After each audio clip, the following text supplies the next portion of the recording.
My name is Jack Saul Lasner, and I'm 86. So I was born in 1927, a long time ago. I try to stay in shape, stretching and lifting and something, a couple hours a day. Unfortunately, they closed the steam room. That was the saddest thing ever. Why did they close the steam room? For too much fucking around. They don't trust us.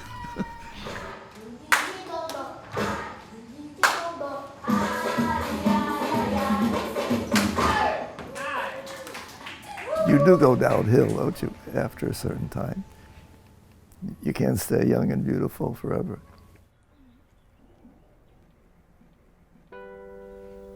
Talking to you is therapeutic in a way. It's good to bring out some of these things, especially at the end of life.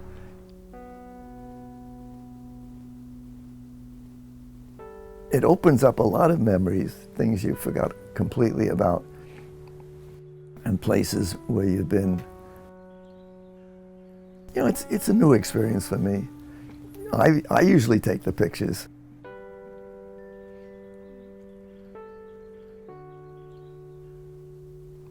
A lot of mysteries in life, but things sort themselves out. Yeah.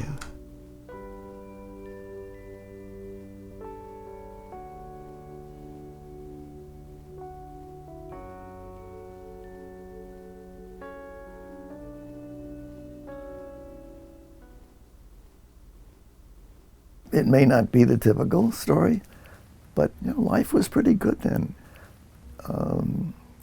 Wasn't perfect, but it was a typical kind of Jewish neighborhood in Brooklyn. I grew up. Most of the kids in my high school, probably 90% of them were Jewish kids. They all went to college. The 10% that didn't go to college were the Irish kids who had all the fun. They got into all the trouble. But it was interesting because all our teachers were non-Jewish, so we had to endure that Christmas crap. My folks liked old kind of Jewish stuff. They spoke Yiddish at home, which my sister and I refused to learn. We would sometimes go down to the Lower East Side to go to those bagel restaurants. That was a big deal. But I always felt a little uncomfortable about that part of my background. It just seemed so old-fashioned. My father, he was a distant guy, lovely fellow, yeah. Mother was vicious. She used to beat the hell out of me. Very violent kind of relationship. That was tough. That's also interesting because your story is different in a number of respects, one of which is that a lot of gay guys were close with their mother and had a difficult relationship with their father. It's the opposite, yeah. Well, I really would have liked to have been closer to my father. He was very agreeable, he tried to get me interested in his business and spend time with me. I don't know, I really didn't take to him that closely. I don't know why, but I was living on my bicycle at that time. I spent all my time riding my bike all over New York and Brooklyn. Brooklyn's divided up into these cultural islands, so you'll have very clearly demarked boundaries. Like you just didn't go over that space because you might get beat up. There was a Norwegian section, believe it or not. There was the Irish kids. It was a polyglot, Italians. We would invade each other's territories, but not with guns or knives. We'd come armed with bats and things. The cops were always giving us trouble. They were the enemy. Like they still are, I guess, in some minority neighborhoods. But like there was an old lady on the block who didn't like us playing in front of her house. She would always call the cops. I remember we set her fence on fire as punishment, so she never called them again. But boy, that was a long time ago. Doesn't sound like you were a sissy. No, I was always pretty active physically, did gymnastics, and I ran. Do you remember when you first had any inkling that you were gay? Oh, brother, that's a good question. I mean, hardly anybody could say this was an instant event. I remember having a real crush on an older cousin, and we would lie in bed. His sister was in another bed, and two of us in one bed, we would listen to The Shadow. It was a radio program, and we were head to foot. And I remember there was this interesting maneuver of creeping up the side of his pajamas, and I finally reached this enormous dick. It was probably the largest cock I ever felt. And then he proceeded to jerk me off. And then after that, I had a real crush on him, So I remember getting caught looking through a peek hole in his house, when I got caught by his mother. What are you looking at? He was taking a bath. Memories that, yeah. But what did that feel like? I mean, was it scary, or were you embarrassed? What was the emotion? It was a little mysterious. I know I didn't have any particular attraction to girls, although, in high school you had to have a date, say, for the senior prom, so I'd ask some poor alternate, if she would go with me, but I never got into really any kind of passion with women. I used to go to my piano lesson when I was a teenager. It was near Union Square, and I had to take the subway there. And I would say probably 90% of the time I'd get a blowjob in the subway bathrooms. They were notorious, and so that was one incentive to go for piano lessons. That's where I really had all the sexual experiences, my early ones. We would have somebody stand right near the door of the toilet, and when some unlikely person coming in, he would yell, "Watch it," and everybody would suddenly straighten up, and this guy would come in, and we'd look him over, and we'd say, "Oh, he's okay," So we'd go back to our playing around, but that wasn't really too exciting of a sex life, working and going to toilets. So already in this period, I mean, you've come from, having been, a closeted subway cocksucker in New York. I mean, subway cocksucker. Actually, I didn't suck cock in New York. That helped. That came more or less out here. I was available in New York. Yeah, that's a big switch. I mean, that's when you really decide, well, I must be gay. At first it seemed abhorrent. Suck a dick. Why would anyone want to do that? But of course, I didn't mind having it done. There was a lot of sexual activity at scout camp. In fact, some of the camps were sort of orgiastic. All the way from the scoutmaster, all the way down. We had a tent where we'd all gather at night for tell stories and things, and then it would turn into a circle jerk, and we would see who could shoot the furthest. And then I remember one of the senior scout leaders walked in on this, and they said, "Oh, no, you're not supposed to do that." So that was funny, but it seemed very natural. But I remember those were the strongest relationships, where there was sexual connections. They won all the awards, the gay guys, because they were there for each other. They'd fight. Whether you're gay or straight, there'd be some experimentation, right? And I got involved very much with my patrol leader. He introduced me to anal sex. So he used to come over to my house, and we would practice tying knots.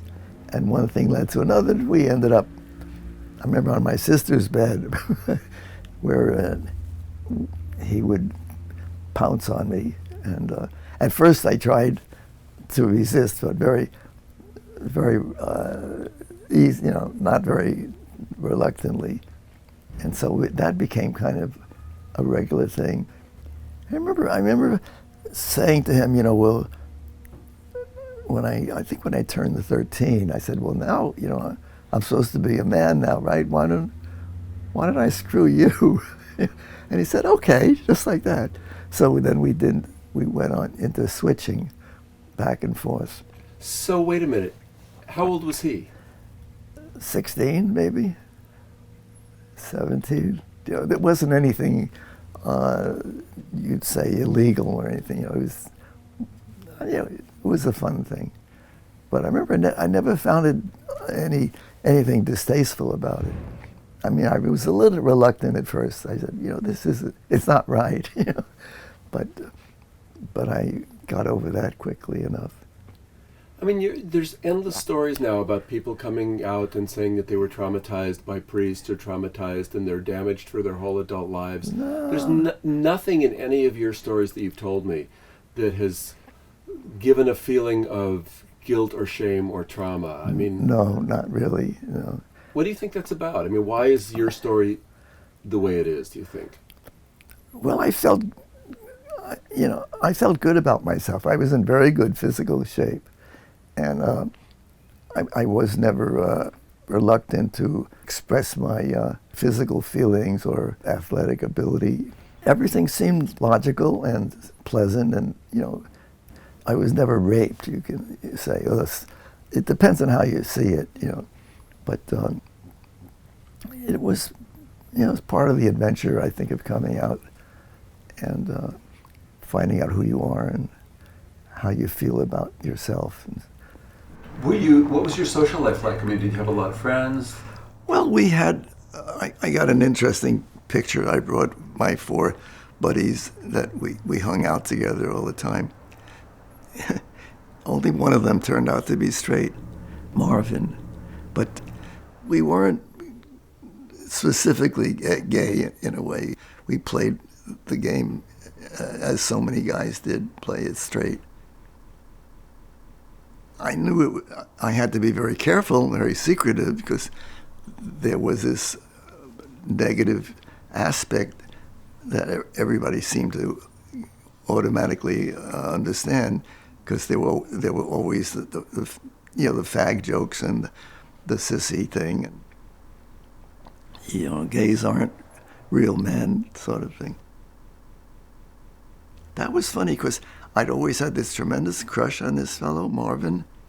I remember one time they told me that I sat on his lap and kissed him. I don't even recall doing that, but I guess I had been taking a couple of drinks. And we had one girl, we took her along, we adopted her. She had her claws out for Marvin. It's funny because we were both crazy about one guy, And she knew, I was her competition. She knew that? She knew I had this crush on him. Uh-huh. Yeah, but we didn't really talk about it. It was sort of unspoken. We turned 18 just at the end of World War II, this group of friends of mine. And when I got my draft notice, they said, well, if you enlist, voluntarily, you can pick a place where you want to serve. So I picked Germany, and I told them I was a radio engineer. We had our own radio station in the high school, and I had done some technical stuff. And sure enough, along came someone from the radio station, said, just what we need, because we're losing all of our people. So they brought me in as a radio engineer. I had no idea this was a huge German radio station, and it was one of their headquarters. Thousands of dials and plugs and everything. And I was just terrified the first time I saw the control board. I said, I'll never be able to handle that. I actually screwed us up royally. I threw the whole American Forces Network system offline one time. I had a good time in the Army, actually. We lived in a castle. We had servants. we used to go up to the top of this tower. We had this real tall tower. It used to be the Bishop of Mainz used to own this castle with a tower, and we could go all the way up to the top of this tower and fool around at the top, because you could hear people very easily. That had an echo if there's anybody was coming up the steps. So we were careful, but it went on. I remember when I came back from the Army at all of 19, and I said, well, what the hell? I'm going to tell Marvin how I feel about it. That was a big thing. So I remember I think the night I got back, I got my father's car. That was in Flatbush in Brooklyn. And we went out to some lover's lane or someplace, and I sat him down. I said, Marvin, I'm absolutely crazy about you. I've always been, madly in love with you. And he was a little embarrassed, And I said, anyhow, it got going from there, and we did a little performance art. And he's since married with kids. So, things go on, It was interesting. Did you have any sense that he was open to? Well, we were so close. We were like brothers in a way. So he was very compatible, very agreeable. You never know, do you, how things are going to turn out. I mean, he could have got upset. That does happen when some people come out, right? Well, see, that's what I'm thinking. I mean, you've told stories in which you have taken initiative in situations where I think many people would have been afraid to do so. Yeah. How did that come about? I mean, because in a situation like that, he could have hit you. He could have defriended you. He passed it off as kind of a quirk. I don't know how he really felt about it. I mean, he didn't put up any resistance. Yeah, that was the first time I ever got emotionally involved. Most sex was just hello, goodbye sort of thing, just glory hole stuff, subways and so forth. Pretty furtive things out in the bushes and out by Sheepshead Bay in the marshes, and that's when you did a lot of hiding. You didn't flaunt that. And I don't remember any flamboyant people. So, it was Brooklyn, it was very middle class, and although it's changed a hell of a lot since I've been back there. And that was our little club, you might say, our close-knit group.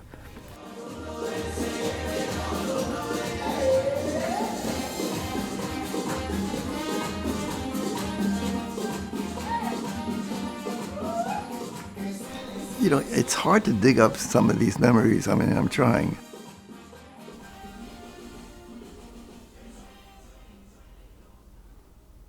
I used to do a lot of outdoor stuff, canoe trips up in the Adirondacks and different activities like that. It was a fun time. NYU didn't have fraternities. They forbid them, but they had something called a house plan, where groups of people could join in a social organization, and they would arrange parties. They'd get us some girls who wanted to meet some boys. And it turns out that when I was out at Fire Island, I consistently ran into these guys from my NYU group. What, you too? It was one of those great lights going on. It was so funny. But we remember we even hired a prostitute one time. This group of us. We had a kind of a loft there down in the village, and somebody thought it would be fun to bring a girl up there, and remember we would take turns going in to see her, and when it was my turn, I said, well, would you mind if we just talk? And she said, you also, because I guess the others kind of chickened out. We would hold parties and you'd dance with these girls. It was all kind of make-believe. I didn't have a group of gay friends, but you met lots of gay people.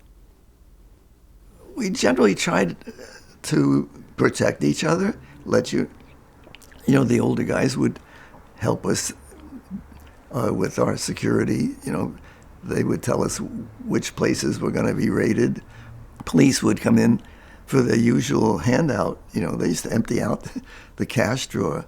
They could shake you down so you wouldn't have to be arrested. I remember grabbing my clothes one time and running out, freezing weather, bare-assed out the back door. I didn't want to get into any hassle, but you had to be careful. It's altogether different now. Did your dad ever bug you and say, when are you going to have a girlfriend? No, I don't recall any kind of discussion about marriage. I mean, maybe they figured it out, maybe they didn't. I mean, I try to keep it as neutral as possible.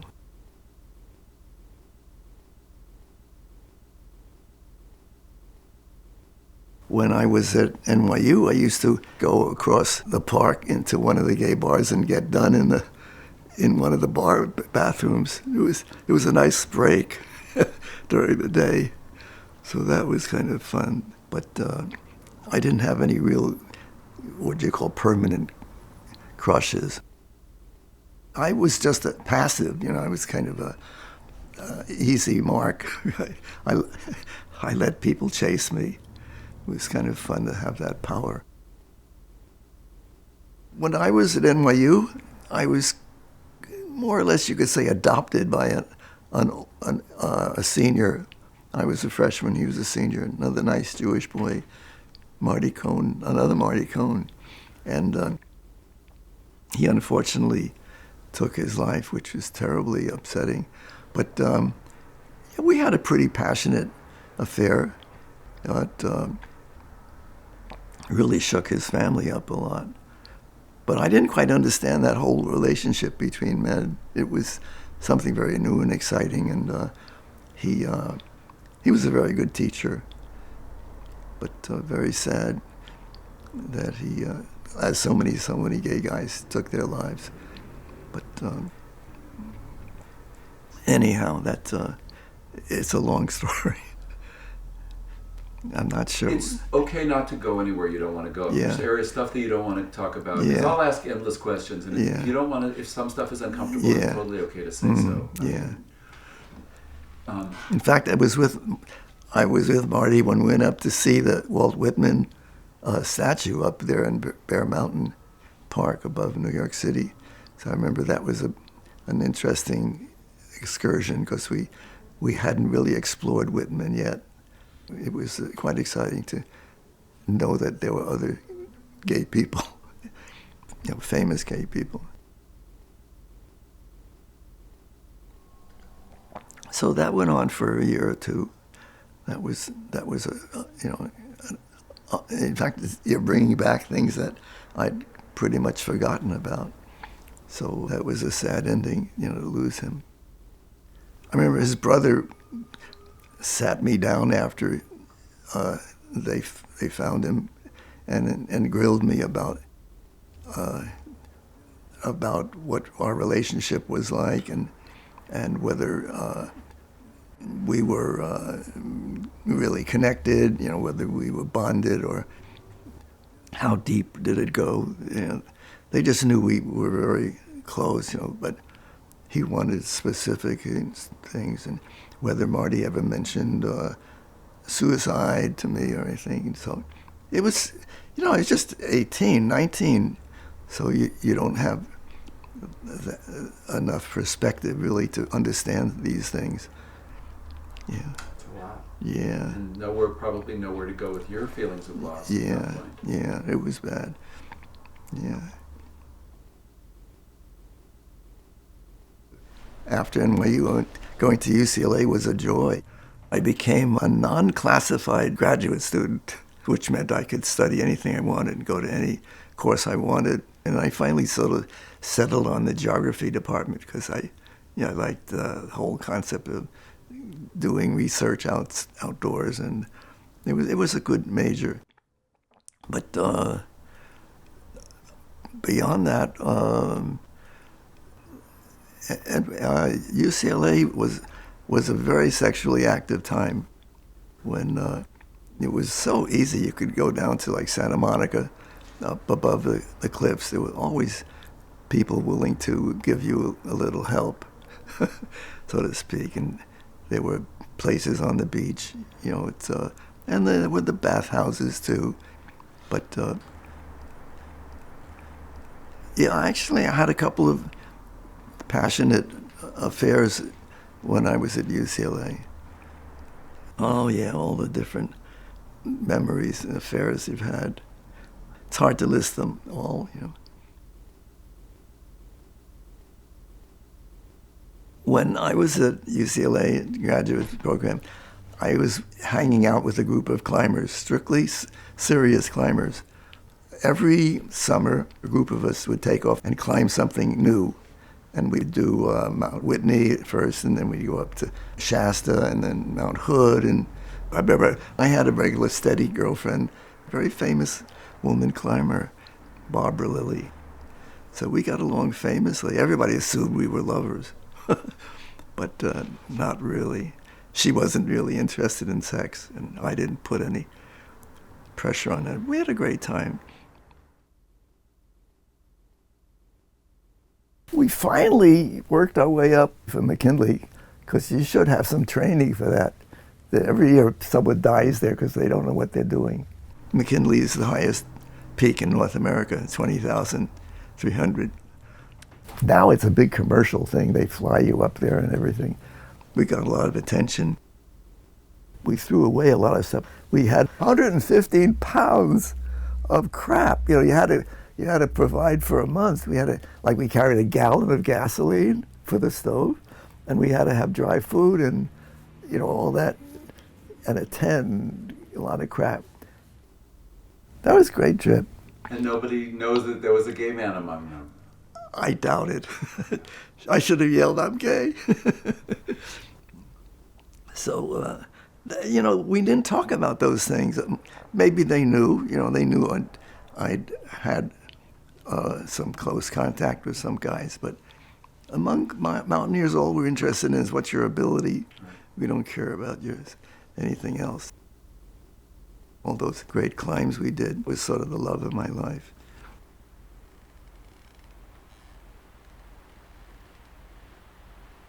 I was quite fascinated with San Francisco. I'd never seen it before. It was graspable, and it was small, and lots of wonderful views. I had used up LA, so vague and indefinite. I just wanted some new excitement in my life, some new perspective.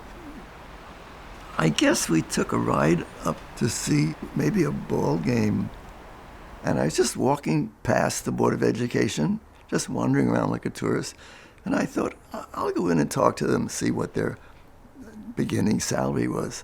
And they said, "Oh, great, you know, we need people." So I had this special credential that lets me teach any subject. It's a general credential. They don't give it anymore, but you're supposed to know everything. So school districts wanted people they could stick in any job. So, you know, they told me what it was, and it looked very attractive. In fact, she said, "Well, are you free right now?" You know, imagine that. You know, and I said, "Well, I hadn't planned on doing anything." She said, "We need a teacher very badly right now at Denman," which turned out to be a disastrous school. But so she sent me out there. I said, "I don't even have a change of underwear." She said, "Oh, that's okay. No, we'll write you a check." So that's when teachers was needed. You know. So I survived that day somehow with those dreadful kids. And then they asked me at the end of the day, "Well, can you come back, you know, tomorrow?" I said, "Well, I hadn't planned on it." So I ended up staying there like 6 months when I finally escaped to a more sane place. See, some of the schools were just like disasters, you know, the hardest job you can imagine, sitting all those kids who are out to make your life miserable. But if you could keep them from breaking the windows and the furniture, you were considered a successful teacher. Yeah. I mean, it wasn't the worst job in the world if the kids were willing to learn something, which wasn't always the case. Of course, if you went out there to Lowell, which was a joy, that was either Jewish or Chinese. They all wanted to go to college, and they all wanted A's. So what a joy that was! Kids actually wanted to learn something. I'd never seen anything like that before. My first lover here was Sam, a nice Jewish doctor, the sweetest guy ever lived. He and I lived together on Haight Street over there, big old Victorian house. In fact, that house was so big I didn't even know he was home. Sometimes he'd be in the back room and I'd come in the front door. It was a big, long hall. That went for 3 years or so. But I fell for a big hunk. Bruce, what a sweetheart. Big, strong, kind of growly guy. I slowly started to move my things to his apartment. Every time I would go over there, I'd leave something. And eventually said, "You've actually moved out." It wasn't a sudden thing. I slid out of Sam. Should have stayed with him. I guess everybody looks back. If only I had done this or done that. Is Sam still alive? I think so. Yeah, I got to check on him. I would have heard if he died. A sweetheart, very famous. He was an emphysema doctor here at UC. So a perfect boyfriend. We used to go to anything that even touched about gay life, films, and it was still nothing that was talked about much. Although San Francisco was supposedly, a real liberal city, you still had to be careful. There were raids still. The cops would, pick on a bar. They'd come in and just give everyone a bad time. I remember this lesbian gym teacher and I figured we'll play a little game because there was this tattletale woman who just loved gossip and everything. So we planned this kind of scenario where she would catch us in a kiss as she came around the corner. We waited for her to come. Here she comes. Okay, now we went into the clinch, and she was, sort of startled, And of course, the next day, everybody knew that we were lovers, which is hilarious. But that's covering up. Yeah. There were always a couple of faculty members who kind of figured it out. Even some students wanted to come home with me and things like that. You had to be careful. I remember I was coming out of a bar here on Castro Street one time around 1 o'clock in the morning. I used to go to the bars when I first came here. I did the bars very often till 2 o'clock, till closing time. Then we'd go someplace and have an orgy. But I remember coming out one night, and there's one of my students on the sidewalk, and he looks at me and says, "Mr. Lasner, what are you doing in there?" And I said, "I have to think quick." I said, "Does your father know you're selling pot out here in the Castro?" And he said, "Oh, don't tell my father, don't tell my." I said, "Okay, we understand each other, right? We both got a secret." I didn't want to generally spread around. It was still a hiding game. It's nice when you can be open. Now you can't get fired for being gay. Was there ever an overt acknowledgement with your parents about you being gay? No. Well, quite later on, we used to hold family reunions, and I kind of came out to everybody with this pile of photographs. I didn't mention this. I took a whole lot of pictures at the Gay Pride Parade down there at City Center. After the parade, everybody would be lying around on the grass, hugging and kissing, and I took a lot of photographs like that. And I put a pile of these pictures down on my sister's coffee table at her house. I figured if anyone is curious, they could just pick up, look at these pictures and get the idea of what I was trying to say. I didn't make an announcement or anything, but I remember my mother said, "Don't show these to anybody," like it was something nasty. You've probably heard all about the numbers and the hard facts behind this year's Gay Freedom Day Parade. In the Capitol, it was a wonderful opening up, of feeling of security and freedom. I'm sure that's what brought out so many people here. It was just an exciting time. We used to go to anything that even touched about gay life. People just were living a completely openly flagrant life. It was just an incredible explosion of sexuality. We were finally liberated. So many men, so little time. The ideas of using a condom was unheard of. Why would men use a condom? Nobody really worried about it. It's sad that there wasn't more concern, AIDS wouldn't have hit so hard.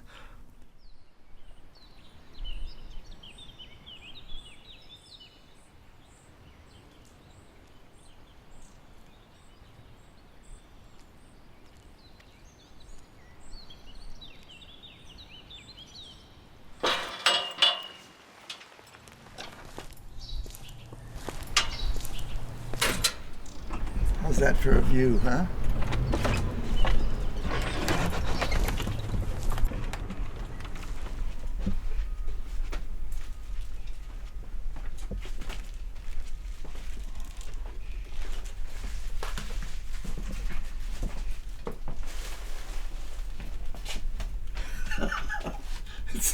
It's embarrassing, actually. The place is such a mess.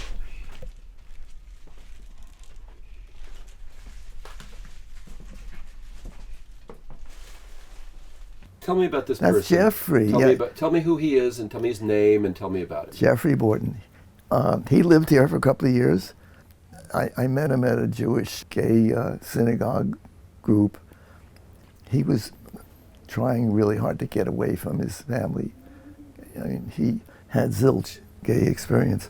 So I kind of adopted him. So he was wonderful. He kept the house in good shape. He would die if he saw this right now, because his place was spick and span. And, so I taught him everything I knew, sort of brought him out. And we went everywhere together. We saw every show in town. I guess he figured I was saving his life, getting him away from his domineering family. So he really liked being here. This is a nice place to live. But what happened to him? He died of AIDS. Yeah, one of many. Sweetheart.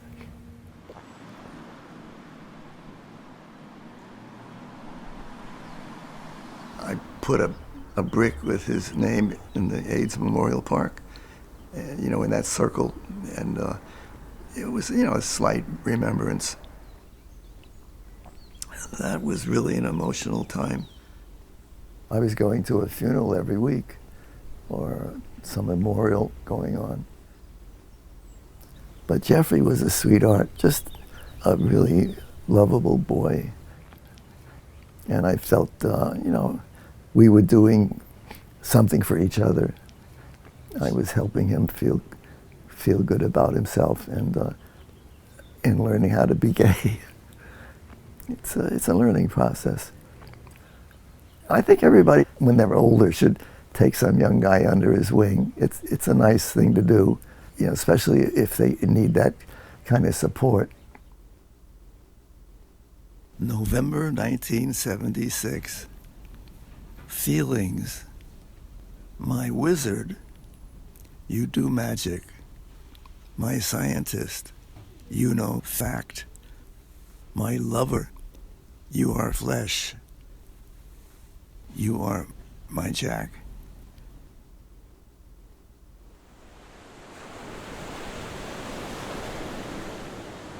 I used to hang out at the nude beach down at Land's End, which is no more because the ocean has sucked out all the sand.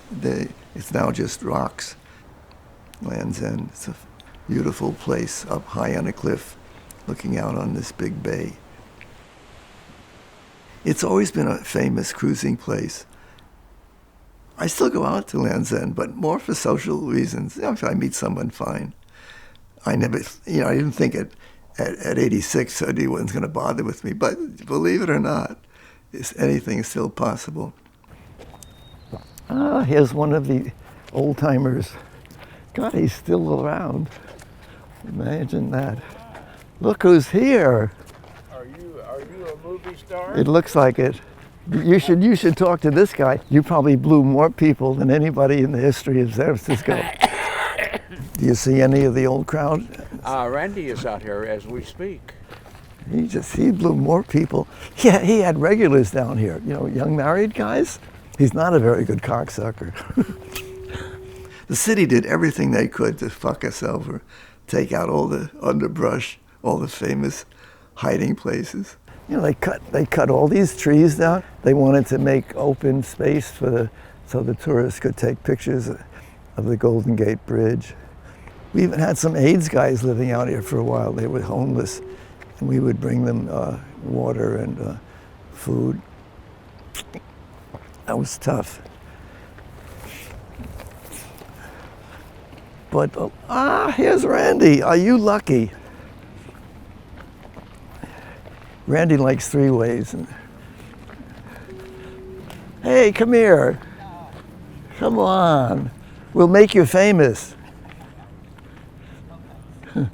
He's here all the time. But he's a good cocksucker. I give him an A grade. We have a group of seniors that I get together with out at Land's End, and we would sit around and say, how come we're still alive, And it turns out we were all tops. So those were the survivors. There were guys who just barely had anal sex who got infected, And I remember how many friends I watched, go down the drain. The whole generation lost. Now we have all these young guys back around town again. It goes on forever. So that was one difficult part of this interview, was reliving some of those bad times. It was tough. So you know what it was like. Maybe more than I do. You lost probably many more people.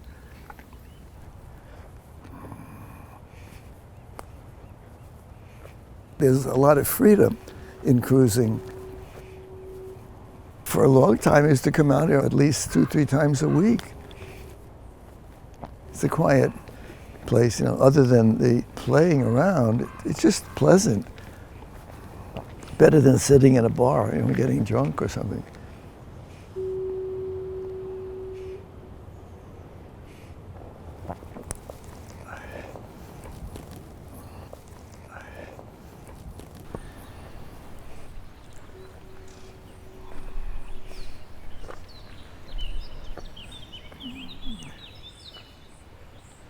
Hello, Randy. How you doing?